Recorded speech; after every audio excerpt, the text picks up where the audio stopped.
Hello everyone, it's Brian here in Toronto with a recent finds video. I may possibly do an RSD video later this week. We'll see. It didn't work out as planned, so we'll see how that goes. In other more important news, yesterday I met up with the French vinyl addict in Toronto, and we had a conversation. It was pretty cool. Nice to see him in person. If things go well, we will see each other later this summer, I am sure. So, let's start with things I got for April 2024. And the first thing is this split 12-inch single with My Life with a Thrill Kill Cult and KMFDM. So, My Life with a Thrill Kill Cult is a Chicago industrial band, although in later years they kind of went to a more disco-y sound. KMFDM is a German industrial band, and this split single from 1990 has two tracks, Naive by KMFDM remixed by Thrill Kill Cult, and The Days of Swine and Roses from Thrill Kill Cult remixed by KMFDM. There's the back. This is on Wax Trax Records out of Chicago. And oddly, the jacket was printed in Canada. So this is a really cool find. They're really long tracks. One's 10 minutes, one's almost 10 minutes. So label on one side, label on the other side. And, I guess in filing split records, I kind of made the decision to put them under the band that's mentioned first. So on the spine, My Life with the Thrill Kill Cult is first. So I guess this will go under the M section of my collection. And the second thing is what I would describe as an honest, genuine, rare thrift store find for me, because I don't really find many things in thrift stores recently. 7 to 10 years ago, I did find a lot, and now it's pretty rare to find something. The closest thrift store to me I'd characterize as like a dumping ground for abused and destroyed records, and I'm implicating myself there because I have dumped records there. And the good news is they're always $1.99, but there's rarely anything that's good. It's usually records that no one would want, or records that are destroyed, and possibly both. If you want to destroy James' last record, that's where you'd go. The other store that's a little farther away, now individually prices records. In the past, they were $1.99, but now they're individually priced. And that's kind of alarming because they price them wrong, in my opinion. So the average price seems to be around $5.99. Now, there's a lot of stuff that's $2, and it's garbage. So you'll find some things for $1 or for $5.99, and usually I think they're overpriced. Sometimes they're like $12.99. I think that's ridiculous. But this was $1.99, and it's the debut record from Marshall Crenshaw from 1982. I didn't even know who this guy was until, I'm sure it was Steve at All the World's a Stage mentioned this record, and I hadn't heard of it before. And then I've seen Randall Nelson show this record. There was another channel that mentioned it, and I feel bad, I don't remember who they were, but I saw it on a different channel. He's described as new wave or power pop, and, for years that's what I was listening to, but this one just passed me by, and I have listened to it a couple times. And the funny thing is, even the tracks that are noted to be the singles or the ones that are people talk about, I'd never heard them before. So There She Goes Again, Well, Someday, Some Way, The Cynical Girl, etc. All brand new to me. So it's funny, I don't know how I missed this, but it obviously wasn't played on any radio station I was listening to. There we have the label. So yeah, pretty good. I will listen to it again. I'm not sure that I think it's excellent. Maybe it's too soon to tell, maybe, but I'll keep listening to it. Now, this is a band the next band is a band that I didn't think I knew anything about. And I first heard about them through a channel called PC31, the Vinyl Policeman, Mike. We all know Mike. He mentioned this band called The Spear of Destiny, and I was sure that I knew nothing about this band. In fact, I even listened to some tracks. I didn't recognize them. In a previous recent finds video, I mentioned that I got a copy of World Service. Now, I know that many people who like The Spear of Destiny prefer the earlier music, but I thought it was pretty good. And then I saw this in a bin, Spear of Destiny's Outland from 1987. And Mike, you might be wondering about this jacket image. The US and Canada seems that they use this image, not the one that you'd see in the UK. Here's the flip side.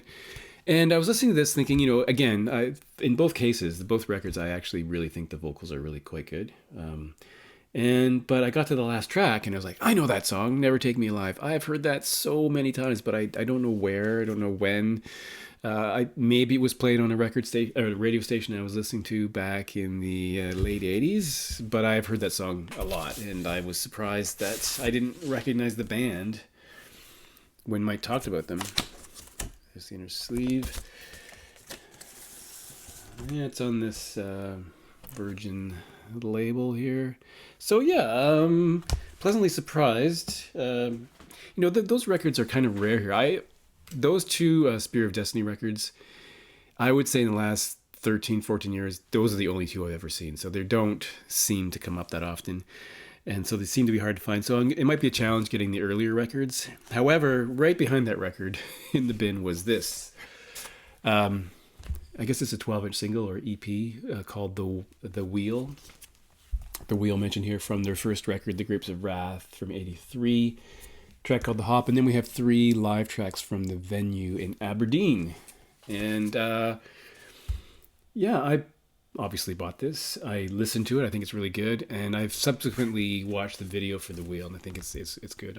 I think the music on this one is really, really interesting. So this, it's really good. And the record's still a bit dusty though. There we go. So yeah, I was pleasantly surprised that I seemed to know something about a band I didn't think I knew anything about, and I was happy to find this. Although I feel it will be challenging to find earlier records, but we'll see how it goes. Some of you will know what this is. When I saw it in the bin, I wasn't sure I knew what it was because I hadn't ever seen it before. And this is Ty Segall from 2008, his first or his major label, if you call it a major label appearance. He had some cassettes before this. I think there was a couple of cassettes. I do have some other things from him. And this is the flip side, garage rock, of course. And I think this record is a little hit and miss, maybe because it's so early in his career. There's some really great songs on here, but I think it's not coherent to me as maybe some of his later stuff. I don't know everything by him. He's got so many records. How do you keep track? The label and then the castle face. And this record comes with an amusing insert. One side is blank and the other side has this on it, which it looks like he tasked his friends to photocopy and cut these up. It's got a photo of, I'm assuming that's him as a child looking cool in sunglasses. And some credits, who wrote the tracks, mastered and recorded. There's no production credit here, so I'm assuming it's Ty himself. And then a quote from Bob Seger, "Ain't good looking, but I ain't shy." That's funny. So this is pretty good.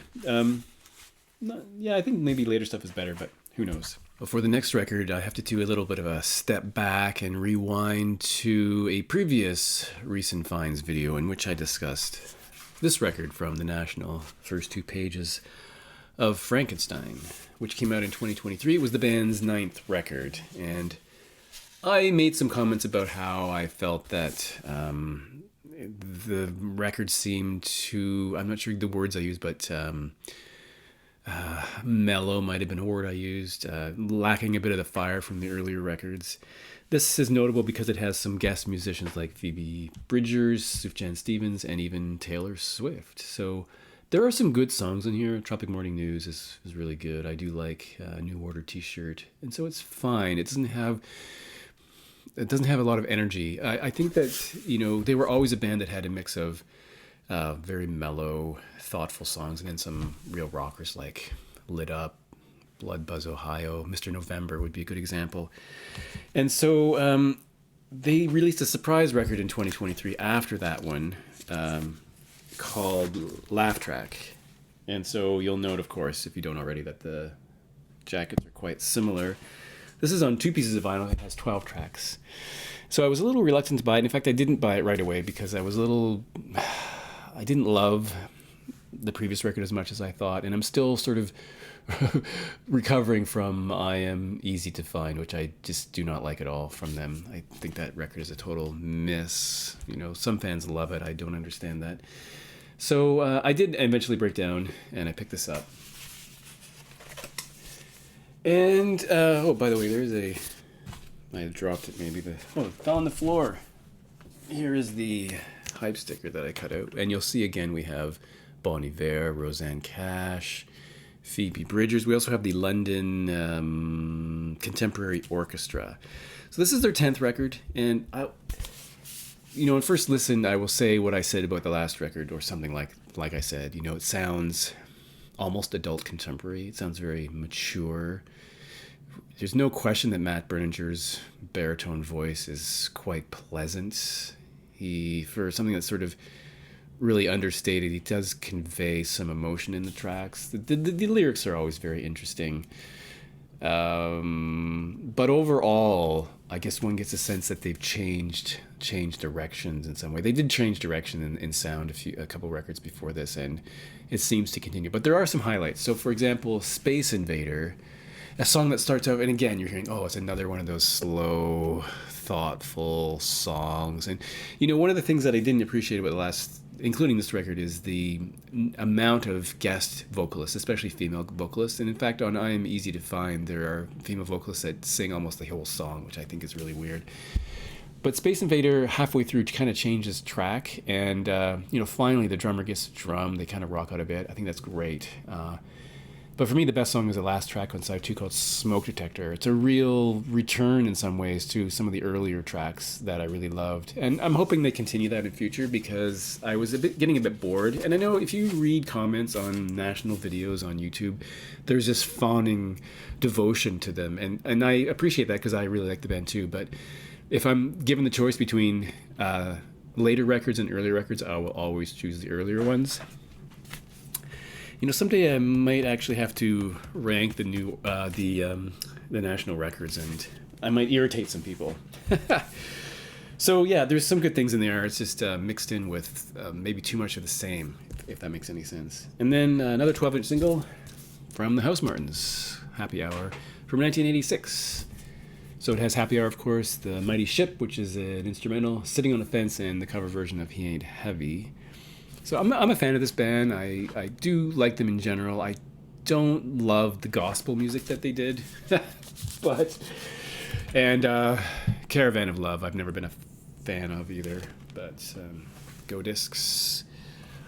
This is good to have. If I'm the kind of person, if I find a 12-inch single from a band that I like and it's a good price and in good shape, I'll tend to get it. And let's round it out today with a Canadian band, and this is, for some reason I was missing the band's second record. This is July Talk. This is their second record called Touch. And this is from 2016. If you know anything about this band, you'll know, first of all, their records are black and white, and all their videos are black and white. And it's fronted by two singers, Peter and Leah. Peter has a really deep voice that sort of reminds me of a cross between Tom Waits and later Leonard Cohen, very kind of the rough, and compared to Leia's more polished singing, shall we say. So it's a weird combination, but I was missing this one and I picked it up recently. Here we have an insert, again in black and white. This is the inner sleeve, and I'll show you the vinyl in this case, because as I mentioned, they do like the black and white theme. And this is good. I mean, I loved everything they've done. I think they're very consistent, and I think they're a really good band. Maybe more people should know about them. So July Talk. And that'll be it for today. Thanks for watching, and I'll catch you in the next one. Oh, and by the way, I did take a photo of French Vinyl Addict and me, although as you can tell by looking at it, I forgot to smile.